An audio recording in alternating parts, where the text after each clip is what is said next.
Hello बच्चों, तो हम पहले क्वेश्चन रीड करेंगे।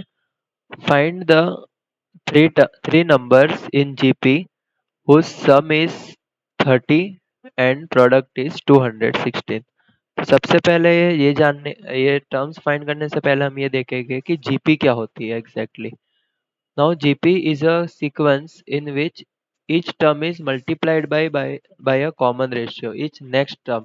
जैसे कि अगर मेरी फर्स्ट टर्म ए है और अगली टर्म में किसी एक आर का मल्टीप्लाई होगा, उसकी अगली टर्म में एक और आर का, तो वैसे ही ये जो आर मल्टीप्लाई होता है हर टर्म में, इसे हम कहते हैं कॉमन रेशियो। ओके, तो इसी का यूज करके हम इस क्वेश्चन को सॉल्व करने वाले हैं। तो हमें बोला है कि थ्री टर्म्स फाइंड करनी है हमें। तो let the three terms be. तो एक टर्म को अगर मैं ए अपॉन आर एज्यूम करूं, तो सेकंड टर्म क्या होगी, इसमें आर का मल्टीप्लाई होगा तो सेकंड टर्म हमें मिलेगी ए, थर्ड टर्म मिलेगी ए आर। हमें इसका सम बोला है, सम है 30। तो a upon r plus a are is equals to 30। इसको मैं और सिंप्लीफाई कर सकता हूँ। इसको मैं लिख सकता हूँ A 1/r plus 1 plus R is equals to 30। इसको मैं इक्वेशन 1 नाम दे देता हूँ। और हमें क्या बोला है कि उस प्रोडक्ट इज 216। मुझे तीनों टर्म्स का product A upon R multiplied by A are is equals to 216। तो ये आर से आर कैंसिल हो जाएगा और यहाँ पे बचेगा a cube is equals to 216 and a is cube root of 216। तो 216 का क्यूब रूट होता है 6। तो हमें ए की वैल्यू मिल गई 6। तो हम फ्रॉम 1 ए 1 प्लस आर, एक मिनट, फर्स्ट इक्वेशन को हम वापस एक बार देख लेते हैं, अच्छे से लिखते हैं। 1 + 1/r plus R is equals to 30। इसमें ए की जो वैल्यू है हमें पुट करनी है 6।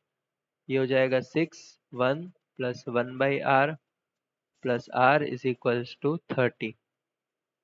आगे सॉल्व करते हैं। इन तीनों का मैं एलसीएम लूंगा, तो एलसीएम होगा आर, तो 1 plus R square plus R is equals to 30 divided by 6। ये कैंसिल आउट होके यहाँ पे बचेगा 5। और इसको मैं लिख सकता हूँ 1 + R square plus R is equals to R का मल्टीप्लाई इस 5 में कर दूंगा 5r। तो R square plus R minus 5r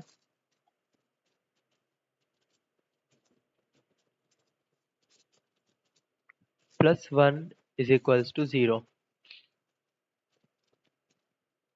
तो यहाँ से मुझे मिल जाएगा R square minus 4r plus 1 is equals to 0। तो यहाँ पे हम क्वाड्रेटिक फॉर्मूला का यूज करेंगे। ए है 1, बी है -4 और सी है 1। तो अभी क्वाड्रेटिक फॉर्मूला क्या होता है कि x is equals to minus B plus minus root over B square minus 4ac upon 2a। तो यहाँ पे हमारा वेरिएबल है r, तो r की वैल्यूज हमें मिलेगी माइनस बी, तो -4 plus minus b square -4 into a into c divided by 2 into a. तो माइनस ऑफ -4 4 प्लस -4 का square 16 and 16 minus 4 divided by 2। तो r इज इक्वल्स टू हमें मिल गया 4 प्लस माइनस √12/2। अभी √12 को हम लिख सकते हैं 4√3 2√3।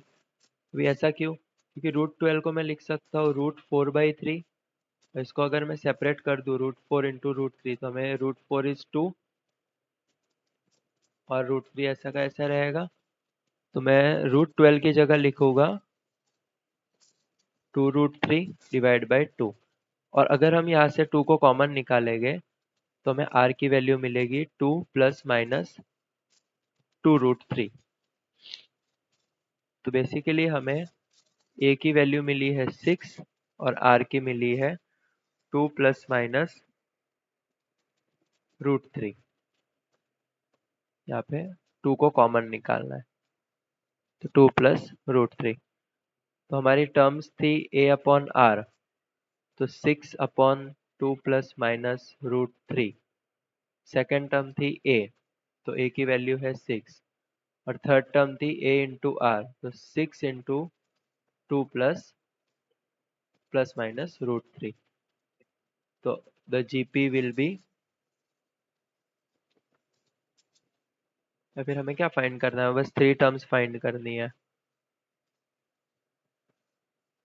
ना। तो हम लिखेंगे the 3 numbers will be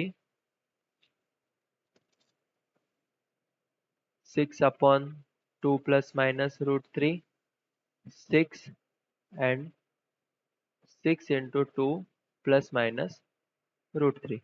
Hope you all understood it. Best of luck.